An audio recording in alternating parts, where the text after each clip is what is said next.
What's up, everybody? Well, I'm up here and I'm over at Sleeping Giant Lanes in Helena, Montana, and today I'm gonna do a absolute beginner's tutorial on how to one-handed no thumb bowl. So as soon as I get inside and get everything set up, I'll go ahead and queue up and start going over some of the basics for the absolute beginner that walks into a bowling alley and wants to learn how to throw no thumb and no thumb one-handed. All right, so I'll see you guys in a second. All right, so check this out, everybody. We're getting our lane set up right now. We're over on lane 3, so we're all the way over here, kind of in the quiet areas, which is really nice. But I want to go over a couple of things when you're walking into a bowling alley and you're gonna select a ball, okay? A lot of people like to get a really light ball, and I totally understand that. That's a good way to learn, but in all honesty, 14 pounds is usually the bottom weight that you're gonna get a ball to actually do something for you, okay? And then when you're picking one, make sure your fingers are a little loose like this, especially if you're gonna do the throwing style that's a no thumb one-handed style. Because of the way your fingers need to rotate out of the ball and your wrist needs to turn, it makes it a lot easier and less likely you're actually gonna break your fingers if you get a ball that has bigger finger holes, okay? So I'm probably gonna grab one of these just to try it out, just to show you what it does. But after that, the rest of this is basically gonna be me using my personal arsenal to go ahead and let you know what I did when I first started on how to bowl with no thumb, okay? So I'll see you guys in a second. All right, everybody, so I know it's a little loud in here, but I hope you can hear me all right. So just to let you know, usually when you get a thumb hole, you still want to get your span. You want to get your span right, and the main reason why is because when you put your hand down on the ball, you usually want it to be on your thumb, your pad right here on your hand, okay? And you also want the finger holes a little bit big, okay? So you're going to hold the ball like this, and then it's up to you on whatever you feel comfortable with, on whether you're going to curl the wrist and lock the ball into your wrist like that, all right? And then as you come up, it's just your simple approach, whatever you feel comfortable with. And when you get ready to throw the ball, you're gonna come back like this, you're gonna throw the ball like that, and you're gonna literally let it roll off your hand just like that, like you're throwing a yo-yo, okay? So, I'm gonna take you over to the line, and I'm gonna give you an idea of what it looks like, and then after that, I'm gonna go ahead and give you a couple of practice throws so that you can see how it works, and then we'll talk a little bit more from there, all right? So I'll be right back. Okay, so I've got my ball in my hand just like that. I'm gonna go ahead and do this like you're doing the heavy metal signal, okay? And only do the tips of your fingers so that you don't get a finger jam up. Tips in like that, hand roll like this so that you're nice and flat palm, and then start however you feel comfortable. And when you actually go to do the throw, you're gonna curl your wrist just a little bit so that you can not have your hand, your second hand hooked to it, and then you go ahead and throw. You're gonna walk up, take a couple of steps, or start at the line however you feel comfortable, and then you're basically gonna sit there just like this.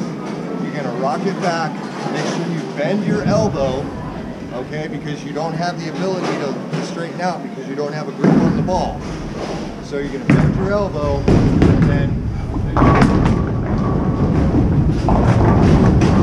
just like that. And it doesn't matter if it goes in the gutter or not, you're just getting the idea of how to throw. So now I'm gonna go ahead and do some practice shots with this particular ball and see if I can get some better ball motion out of it, okay? So, I'll be right back. Okay, so I'm gonna do a couple of practice throws where you can see behind me, and then I'll set up the camera so you can see my approach and everything, all right? So I'm gonna disappear for a second while I line up for this throw.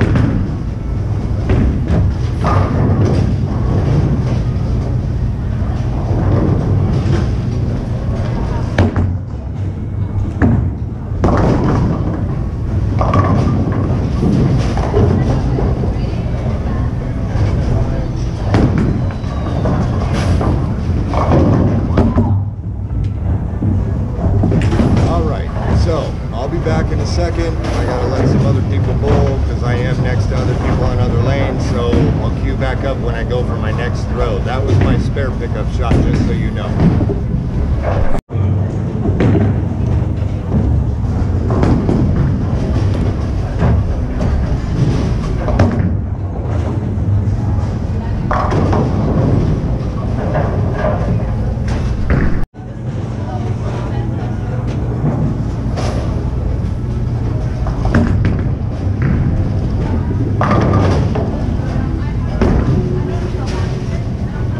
so now I'm going to switch the camera view so that you can see my approach on how I do it. All right, so you got to remember, you got to try and bend your knees, whether you slide or not, to get the ball as low to the deck as possible so that you get the most reaction out of your bowling ball, all right? So I'm going to reset the camera and I'll be right back. All right, so I'm going to do 2 to 3 throws in this one, and then after that, I'm going back to my arsenal, okay?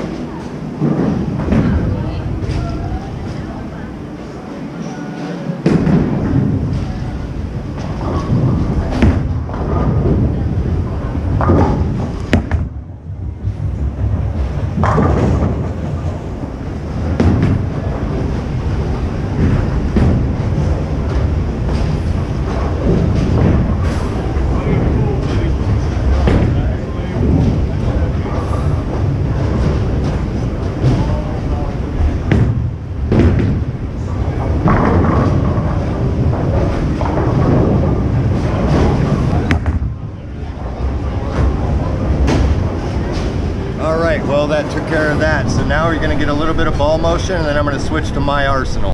So what you need to remember when you're throwing with a house ball at a bowling alley is none of them actually have a core. They are all puck weight. So you're not going to get the crazy curves like you normally would. So if your ball keeps going straight down the lane, slow down the speed that you throw it and see what happens. Just like this.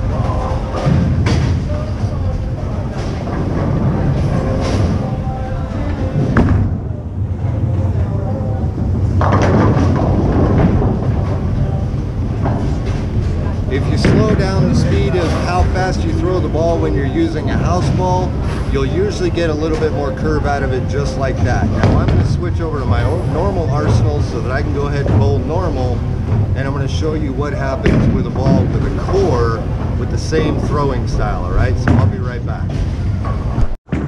Okay, so I'm switching back to my arsenal, which is my original Black Widow, my Freeze Hybrid, and my Columbia 300 U-turn. Now, if you notice, each one of these match up to the pad of my thumb, right on my palm. And then if you also notice, I still keep my finger holes a little loose. I do it for personal preference, but if it's something that you adapt to and you like, it's not a bad idea. It also keeps your fingers from jamming up. So I'm going to go ahead and throw the same way with my Black Widow. This one's 15 pounds, and we're going to see what happens for reaction down lane, all right? So I'm going to switch the camera real quick, and then we'll go ahead and do our throw. All right, here we go. I got to line up.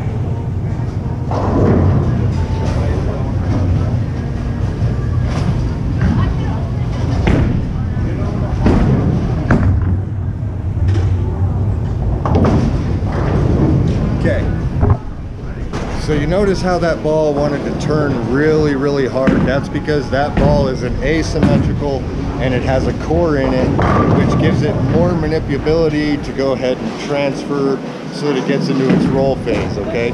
As far as lineups on the board, if you're a beginner, usually you would start at the center dot with either your left foot or your right foot, depending on whatever you choose. I usually use my outside of my right foot to line up where I plan to throw, because every time I slide with my left, the inside of my left foot lines up where I lined up with the outside of my right foot. Now everybody's going to be different, okay? So you want to keep that in mind and pay attention. Ideally, you want your slide foot to slide on the same board that you're lining up on before your approach, okay? So I'm going to go ahead and throw another shot and just show you what it looks like.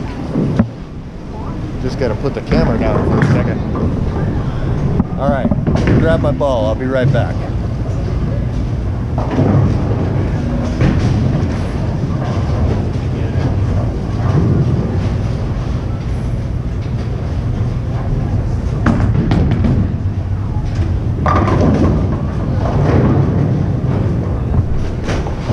Okay, so that'll give you an idea what a core ball will do. Now we're going to go ahead and cover your lineup, approach, and slide position board. All right, so I'll be right back. Let me set the camera up. All right, so I really hope you guys can hear me. It's really loud in here because there's a bunch of people bowling. but I just want to show you how I line up, okay? I take the center, so these dots start at 5 and go to 35. So I am going to start with my foot on board 21, right at the dots, with my right foot, which would lead me the way I approach to my slide foot being on around 21, 22. So here's the lineup. You get set, and then you get ready to throw.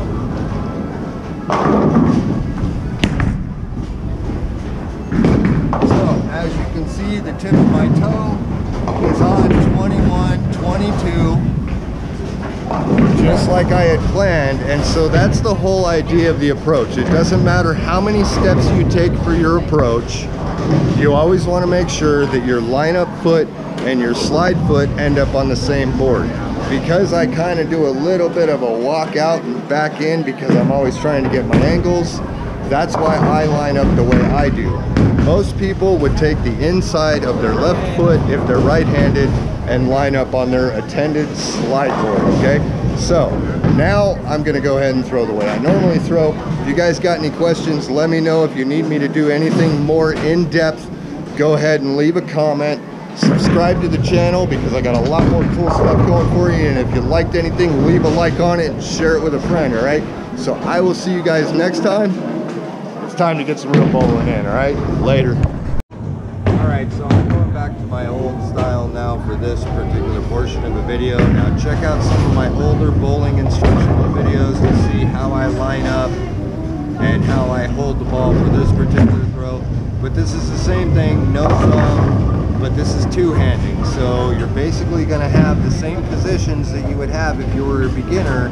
You're just gonna use your second hand, okay? So I'll be right back and I'll show you how you're gonna hold that and how you would get ready to release it before I make my throw. So just like before, I have, this is my Columbia 300 U-turn. It's a 16-pound ball. It's a symmetrical core, and I do the same thing. I line up right here so that I have that on my palm. But what I do differently from the one-handed style is I use my left hand, and my left hand essentially acts like a thumb release.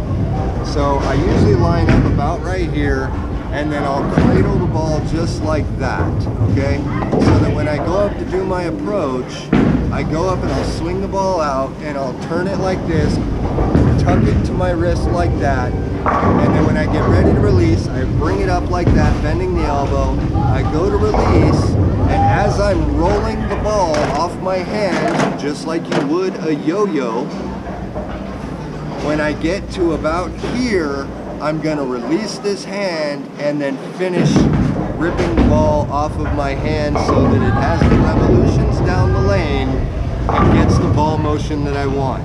Now, depending on how hard you fling it off your hand will depend on how fast you have to throw the ball down the lane, all right? So always take that into consideration. So I'm gonna reset the camera, and then I'm gonna go ahead and take a shot so that you can see how my approach works, and then after that, I'll show you the ball motion from the release down the lane, all right? So I'll be right back. Here's my lineup and approach.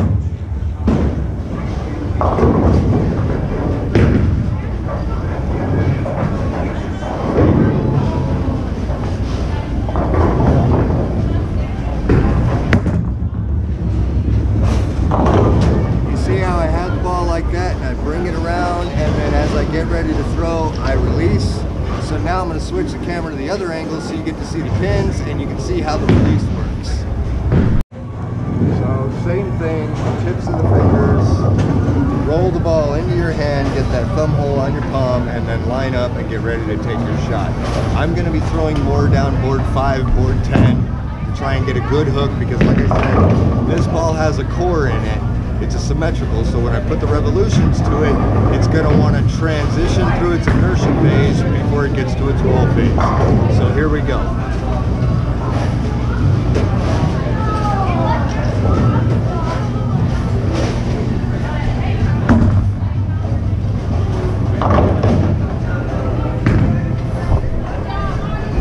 So I'm going to have my wife go ahead and follow me for this one so that you can see how the ball releases off my hand during the motion of throw, all right? So I'll be right back. Well, if you can't tell by now, I really don't care about what my score is on this because I'm just basically trying to cover the fundamentals of what the ball does and how you go to throw it for an absolute beginner. This one is two-handed no-thumb bowling. So here's the release, so you can go ahead and get a good look at it just in case you're kind of confused. All right, so I'm going to line up, throw the ball, and then I'm going to clip and go back to the next section of it. All right, so I'll be right back here in a second.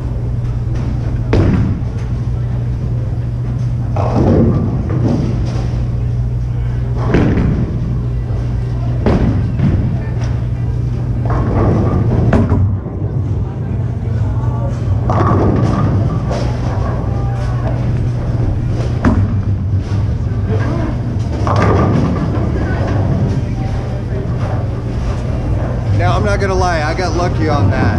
That ball is extremely strong for being asymmetrical.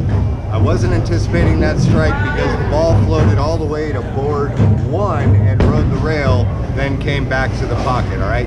So I'll set you up in a different area so that you can see the approach and the throw one more time. Okay, so pay attention to how I release the ball.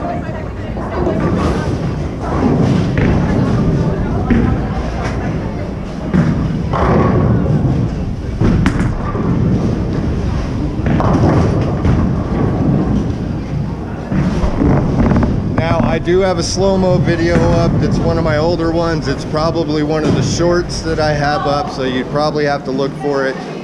I'll see if I can make a comment on it or something like that, or maybe refresh it or anything, but in all honesty, YouTube kind of doesn't let me do that stuff to the best of my knowledge, so you might have to actually research it through all my shorts. But it does show how the hand on your left hand, when you're throwing with your right hand, releases just before you finish releasing the ball out of your right hand. All right, so if you guys have any questions, you let me know. Hit that subscribe button if you're interested. Leave a like on the video if you liked anything about it, and also share it with a friend. All right, it really helps the channel. Other than that, you guys take care, and I'll see you next time. So I'm going to clip back in just for a second because I actually have a 210 split that I'm going to try and pick up. All right, so you guys check this out. Let's see if I can do it. All right, I'm going to use my Columbia 300 Freeze Hybrid. It's a hybrid, so it's solid pearl. It's 14 pounds, and it's a symmetrical core, drilled pin right.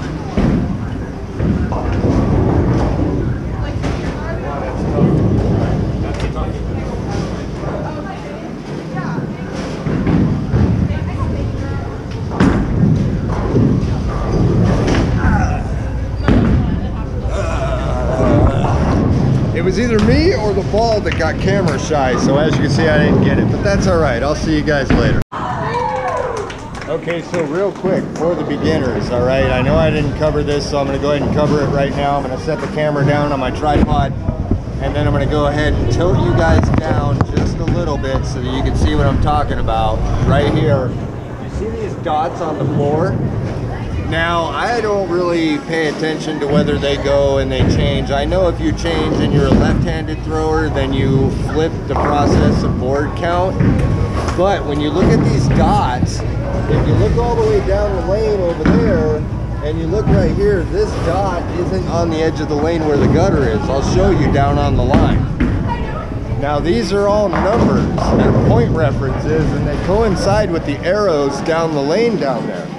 So when you look right here, you see your first dot, and your first dot is in line with the first arrow. That would be arrow number 5. So this is board 5, that's board 10, you have board 15, board 20, board 25, board 30, board 35, and then you have board 40, okay? That's how you basically line up with your feet. You use these dots, and each board, as you can see, are different colors. They're slightly a little bit different in pigment than the one next to it. That's so you can identify what board you're on, and then the dots help you line up with what numbers they're at. And then when you get down lane to the arrows are the same numbers. So you have 1, 2, 3, 4, 5. So if you're gonna line up with your right foot or left foot on board 15, you would literally put your left foot on board 15, or your right foot on board 15 and then decide what board at the arrows you're aiming for to get the ball motion and reactions you want depending on how you throw, okay? So, if you guys got any questions, leave them in the comments down below. I'll see you later.